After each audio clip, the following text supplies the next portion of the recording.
An investor decides to sell a stock short in the hopes of being able to repurchase it at some later point in time at a lower price.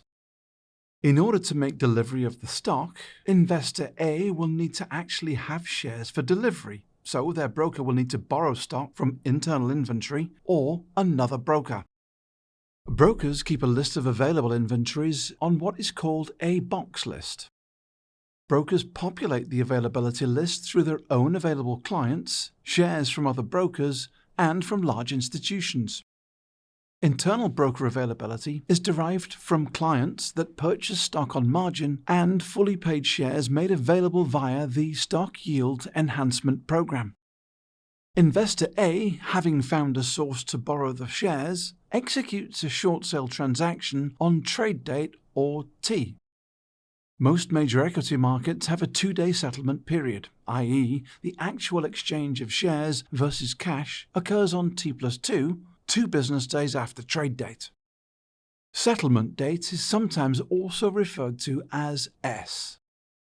On the morning of settlement date, or T+2, Investor A's broker's security lending department determines its actual delivery obligations for that day.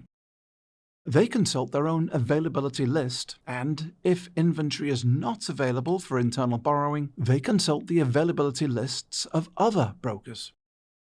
Borrow transactions are arranged, and the delivery of the shares from the lending broker to the borrowing broker is effected if needed. These borrowed shares provide Investor A's broker with the necessary inventory to deliver onward to settle the short sales.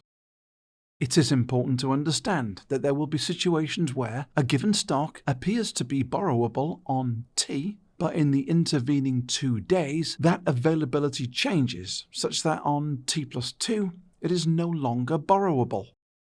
This creates a situation in which the short sale trades will fail. In other words, the timely delivery obligation will not be met by the broker. In this case, a forced repurchase or closeout may be issued by the broker, and the resulting trade will be charged to the investor's account, thereby reducing or eliminating the short position. In exchange for Investor A selling the borrowed shares, the cash received from selling the shares is used as collateral on Investor A's borrowed shares.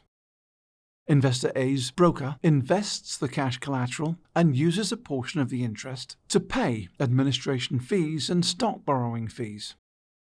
Because of steep administration costs, remaining interest is generally only paid out to large balance short sellers.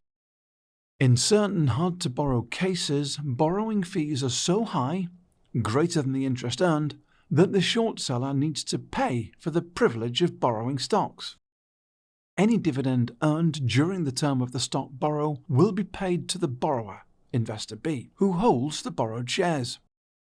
The lender of the shares, Investor C, will be paid an equivalent cash amount by the short seller, Investor A, in what is called payment in lieu of dividends. Please note, short selling is generally considered a high-risk strategy and should only be undertaken by experienced investors who understand the potential risks involved.